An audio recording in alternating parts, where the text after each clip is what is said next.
Hello everyone, this is Professor Kraus coming to you with our very next lecture, which is going to be seeing evangelism as a conversation, a dialogue, and not just a monologue. Let me open us in prayer. God, I pray, Lord, that as we continue to get deeper and deeper in exploring what evangelism is and isn't, God, that you would continue to give us a burden, a heart for the lost, a heart for your mission, that there would be nothing that gets in our way of sharing the good news with others. And God, we ask that you would help each of us to have those opportunities to tell people the good news and to share our story and to share your story.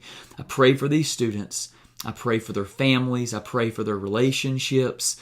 I pray for their faith. I pray for everything they have going on, God, that you continue to sustain them, continue to build them up, help them to thrive and to flourish. Be with me now as I lead this lecture. Help me to do my very best and to teach it clearly, to be an encouragement. In Jesus' name we pray. Amen. All right, evangelism is conversation. In Acts 17:17, Luke writes, Paul reasoned in the synagogue with Jews and with those who worshiped God, as well as in the marketplace every day with those who happened to be there. I picture Paul going from city to city. In this case, he's in Athens, and it says in the right before this verse, it talks about how Paul is in Athens. He's waiting for his fellow co-laborers in the gospel to come and join him. And as he looks around, his heart's broken. It's stirred because he sees all these idols around him. And so what does he do? Rather than just sitting there and waiting passively, he begins to go into the synagogue and he reasons.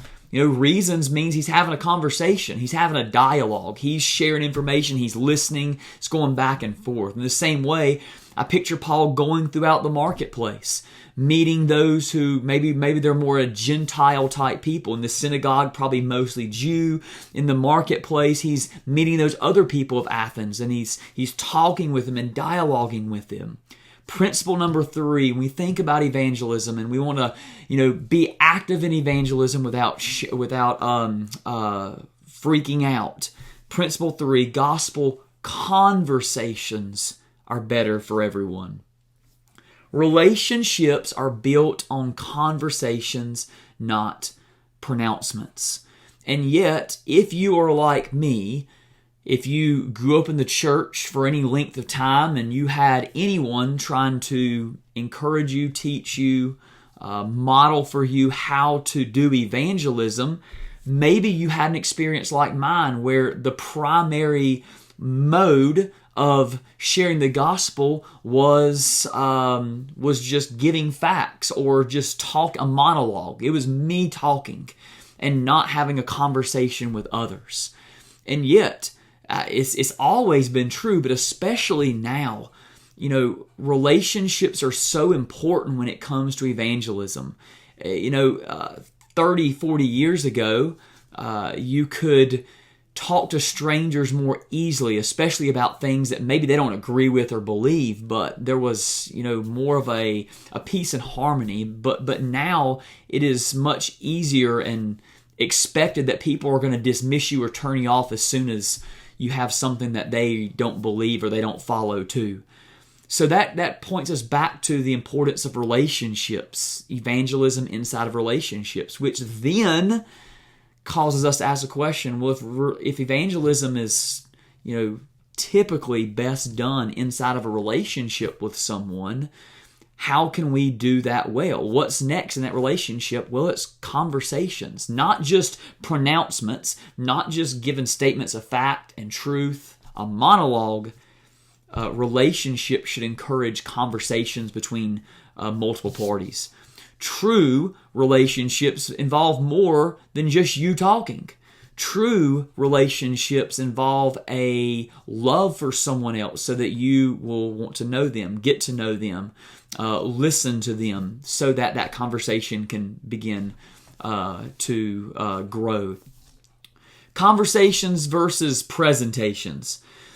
With increasing biblical illiteracy, and that's where we are, even people inside of our churches are more and more biblical illiterate. When we even talk about basic truths of the Bible, many of them are going to be scratching their head like, what are you talking about?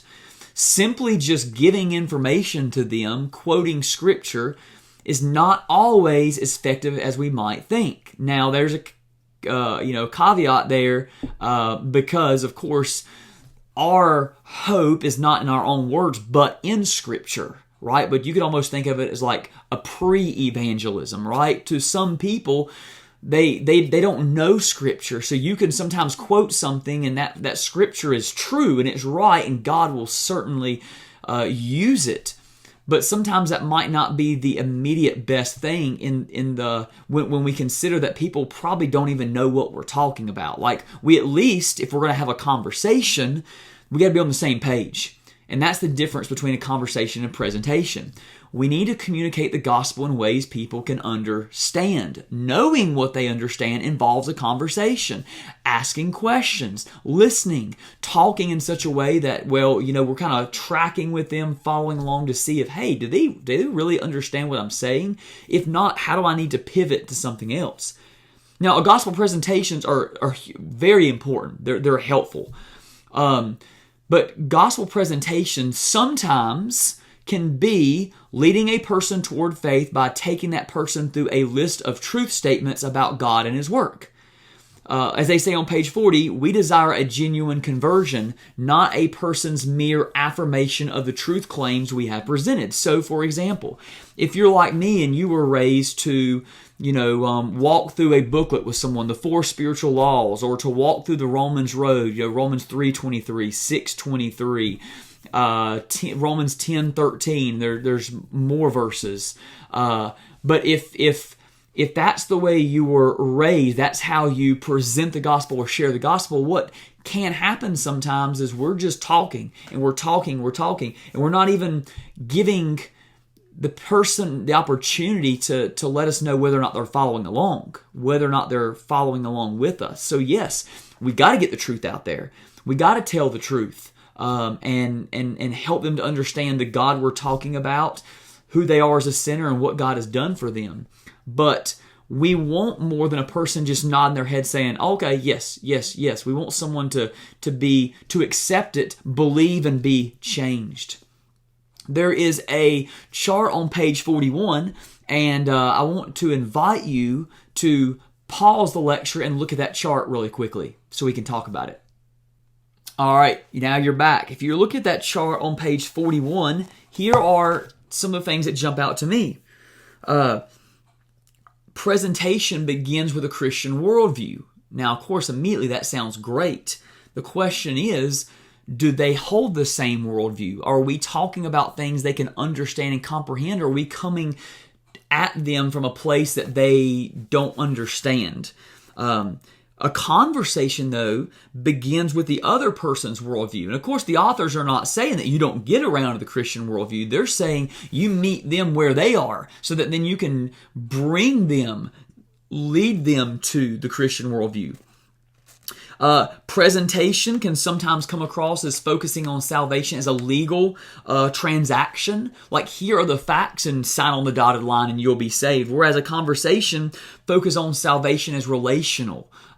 It's asking questions. It's seeing where people are at. It's answering objections, answering questions they may have, so that they can understand where we are coming from. Presentation oftentimes requires an immediate decision. You present the truths, you present the facts, and you're like, do you believe now? And it's almost like, well, if they don't believe now, it's not always the case, but sometimes it can come across as, well, if I don't believe now, well, what's next? Whereas a conversation might be one of many different conversations you're planning on having with that person, so that, okay, thank you so much for talking with me. Maybe we can talk again, right? So again, This is not at all saying that presentations are entirely wrong, don't use them, right?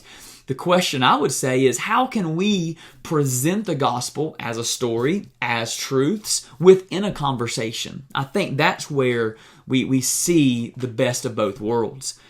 We need to think of evangelism as less monologue, more dialogue. listen and talk versus just talking. As the authors write on page 44, lifestyle evangelism is not really a method of evangelism. It's learning to casually communicate Christ within an ordinary life of gospel storytelling.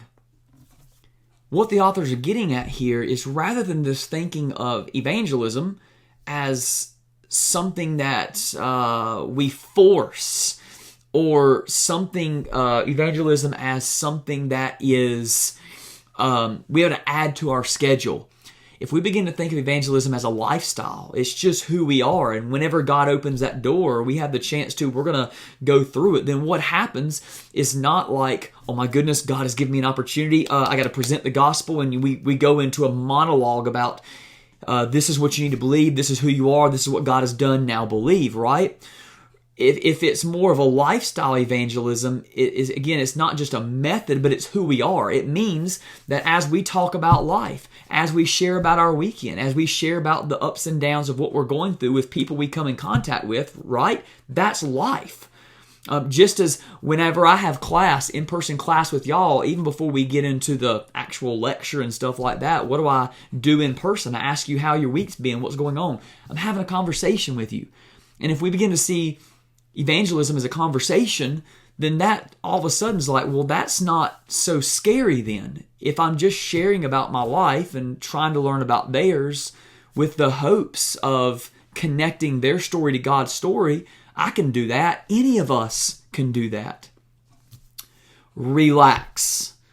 Being relaxed helps you listen. Being relaxed helps you know how and when to step in and engage. I have witnessed, I have likely even myself been so on edge, so wound up that I was not relaxed. And when we're not relaxed, we're going to rush. We're going to probably be talking way too quickly. We're probably going to be thinking through, be thinking more, with our mind, like, how do I get through? How do I communicate this? How do I get through all this information so they have all the information, the ball's in their court? The presentation puts all the pressure on you as the presenter, whereas a conversation allows us just to talk, listen, relax, share, ask questions, those sorts of things. Conversation changes the way we think about evangelism. Rather than having a set agenda, where I got to get through 1, 2, 3, 4, but if they go a different direction, it derails our whole conversation. It creates pressure on us because we're afraid we're going to mess it up. A conversation helps us just to relax and to genuinely care about the person and ask good questions and share and connect with them in different ways, and to allow the Holy Spirit, which we believe is in us and which can lead us and help us, allow the Holy Spirit to do what only the Holy Spirit can do. Finally, you can do this. Conversations are important because people can tell if you care about them. People can tell if you believe what you're talking about, and people can tell if you practice what you believe. And conversations really draw out all of these out. Think about this. If you go to a car dealership, you can very quickly tell if this is a person who cares about people. It's very easy to tell whether they believe in their own product if they're just rattling off facts. This is the difference between a presentation and a conversation.